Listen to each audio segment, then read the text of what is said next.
Salut à tous, c'est Falk, j'espère que vous allez bien. Et aujourd'hui on se retrouve pour une nouvelle vidéo où on repasse en revue les clubs de Bundesliga lors de cette saison 2024-2025. Et non, loin de moi l'envie d'insulter le Werder Bremen pour s'être fait sortir par un Ligue 3 lors de ses quarts de finale de Coupe d'Allemagne et même de parler d'eux vu comme ils sont mauvais en 2025. Et malgré mon super maillot du HSV derrière moi, on ne va pas parler directement de la Ligue 2 non plus. On va faire un mixte entre les équipes mauvaises de cette saison et la Ligue 2. Aujourd'hui, on va parler du Abstiegskampf, donc du combat pour rester en Ligue 1. Ceux éventuellement qui ne connaîtraient pas le système en Allemagne.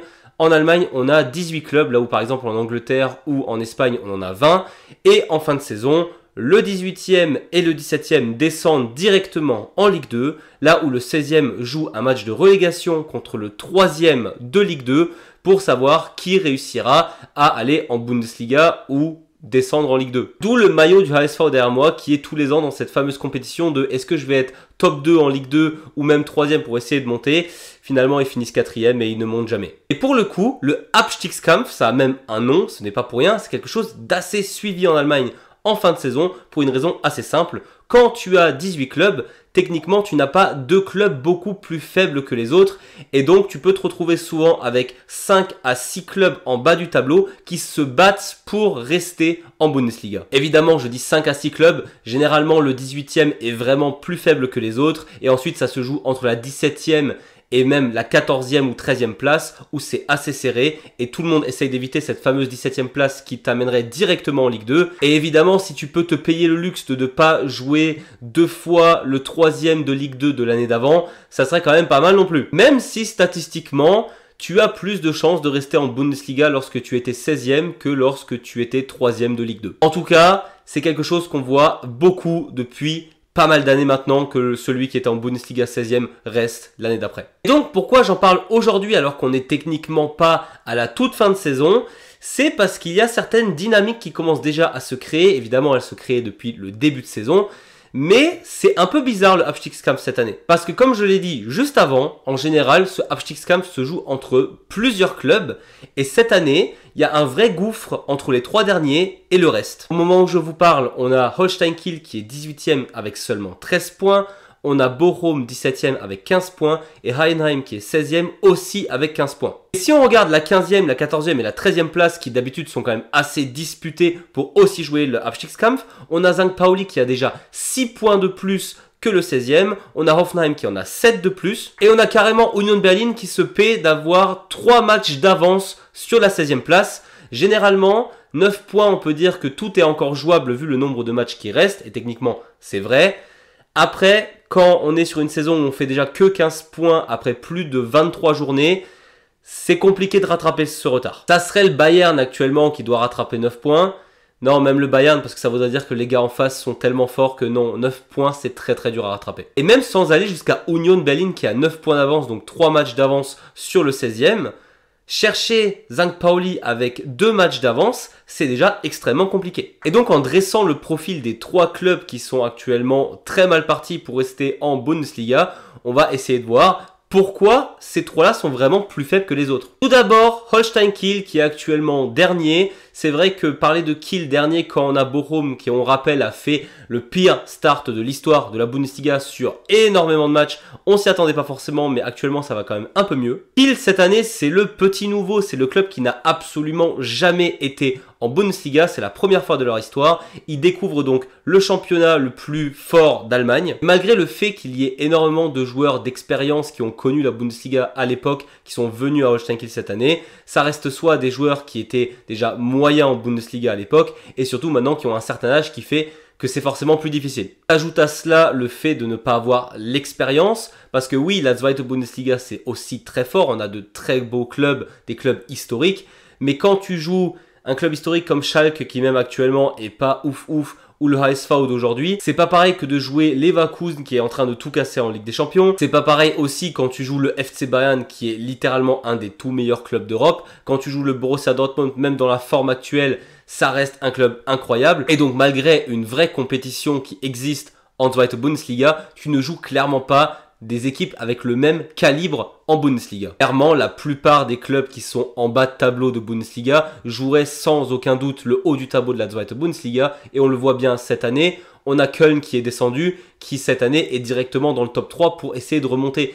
C'est pas pour rien, c'est parce que eux ont cette expérience, ont gardé pas mal de joueurs et savent qu'ils sont tout simplement meilleurs que le reste. Et donc forcément, pour une équipe qui n'a jamais connu ça, comme Kiel, eh ben c'est plutôt compliqué de rester en Bundesliga. Profil totalement différent, c'est le VfL Bochum.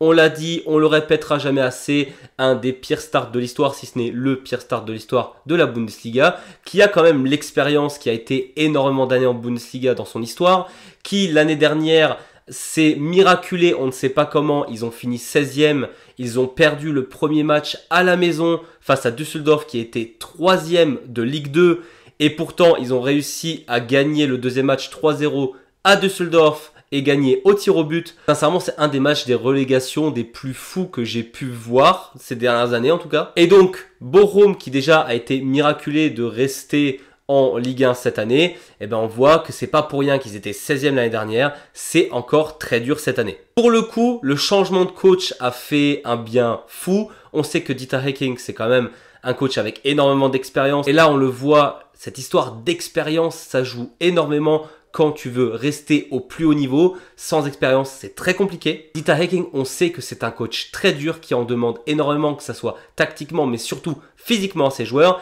Et d'ailleurs, je ne sais pas si ça se remarque, mais j'ai quand même l'impression que cette équipe du VfL Bochum est plus fraîche qu'en début de saison, parce que Hecking doit les pousser dans leur retranchement à l'entraînement. Et quand tu es une équipe qui court souvent derrière le ballon, qui ne joue pas la possession, surtout quand tu joues les 10 premiers du classement, ça aide d'être en très bonne condition physique. Et le troisième club, c'est donc le Erster FC Heidenheim, qui a fait un début de saison incroyable. Beaucoup pensaient qu'ils allaient même retaper l'Europe, voire la Ligue des Champions en fin de saison, tellement le début était fou. Là encore, l'expérience joue énormément. Heidenheim est un club extrêmement récent en Bundesliga, et malgré le fait qu'ils soient là depuis très peu, ils sont arrivés à jouer la Conference League cette année.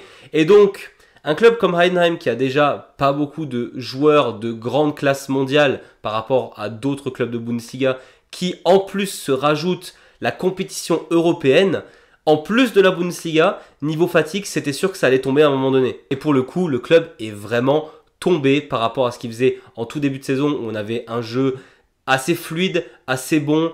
On sent qu'ils sont complètement cramés, ça se fait éliminer récemment par Copenhague, malgré le fait d'avoir gagné le premier match. Malheureusement, ça perd le deuxième, ça se fait éliminer pour la suite de la Conference League. Et en même temps, je me dis, c'est peut-être ce qui pourrait les sauver cette année en Bundesliga, le fait de ne plus jouer l'Europe. Mais bon, quand on regarde ces trois clubs, on voit bien que les profils des trois clubs sont totalement différents.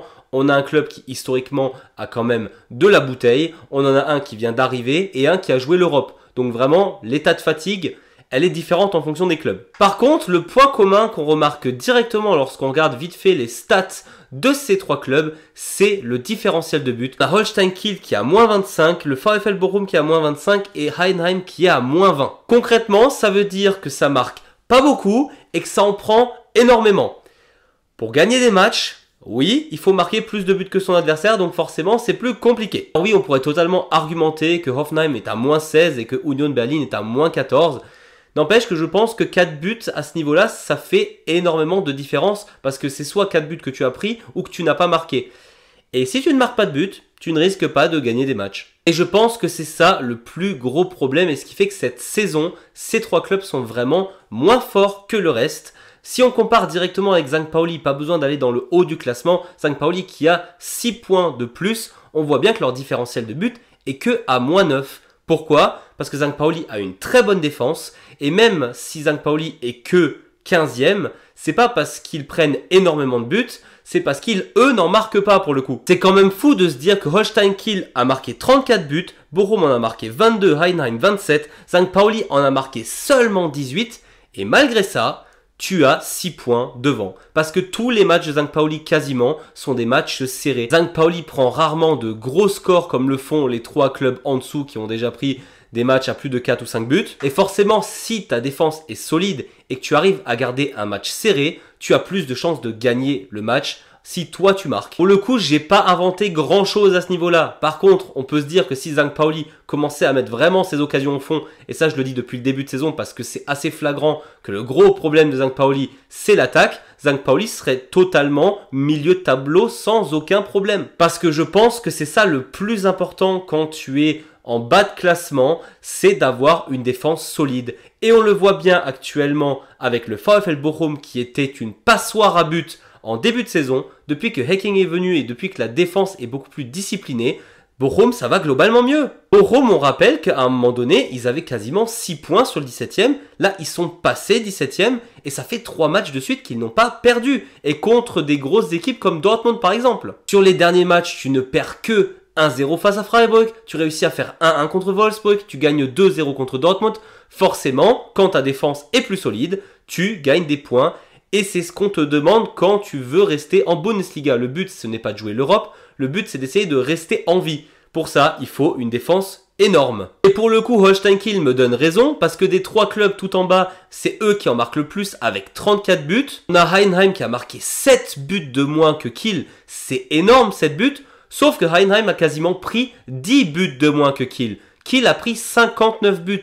Forcément, quand tu en prends autant, tu ne peux pas espérer gagner des matchs. Une légende du foot l'a déjà dit, il vaut mieux gagner 10 fois 1-0 qu'une fois 10-0. Parce que une fois 10-0, ça t'amène 3 points. Et ça, c'est vraiment le problème de Kiel. Ils ont une super combativité. Ça va jouer, ça va marquer des buts, mais ça va quand même perdre 4-2 le match. Et donc, si je devais donner des pronos pour qui descend d'après moi cette saison, Kiel, ça me semble quand même inévitable malgré le fait que j'aime beaucoup leur jeu, qu'ils descendent parce qu'ils prennent beaucoup trop de buts. Même si je crois que dans mes pronos de début de saison, j'avais mis Bochum 17e et Heidenheim 16e, finalement ce qu'on a actuellement, je vois bien Heidenheim encore dégringoler malgré qu'il n'y ait plus l'Europe. Je pense que Bochum a plus l'expérience et que Dieter Hecking fait vraiment le taf pour essayer d'accrocher cette 16e place. Pour le coup, je pense que ça serait vraiment miraculeux, sauf si le Werder continue à perdre des matchs comme ils le font actuellement, qu'il y ait d'autres clubs qui viennent rejoindre ce Abstiegskampf, ou alors ça voudrait dire que St. Pauli commence à prendre vraiment beaucoup de buts et n'en marque plus du tout, que la saison de Hoffenheim continue à dégringoler malgré que les 2 derniers matchs c'était plutôt bon, ou que Union Berlin continue à nous faire du Union Berlin, mais pour le coup je pense qu'ils sont plutôt safe. Et évidemment, on n'hésitera pas de clipper ce passage quand le Werder Bremen descendra avec Union Berlin et que Bochum, Kiel et Heidenheim gagneront tous leurs matchs jusqu'en fin de saison. Voilà, c'était tout pour moi, j'espère que cette petite vidéo Abstiegskampf vous a plu. N'hésitez pas à me dire vous, qui vous pensez qui finira en Ligue 2 l'année prochaine. Si cette vidéo vous a plu, n'hésitez pas à mettre un petit pouce vers le haut ou à vous abonner si ce n'est pas déjà fait. Nous on se retrouve très vite pour de nouvelles actus foot et Bundesliga. Et d'ici là, je vous dis Servus!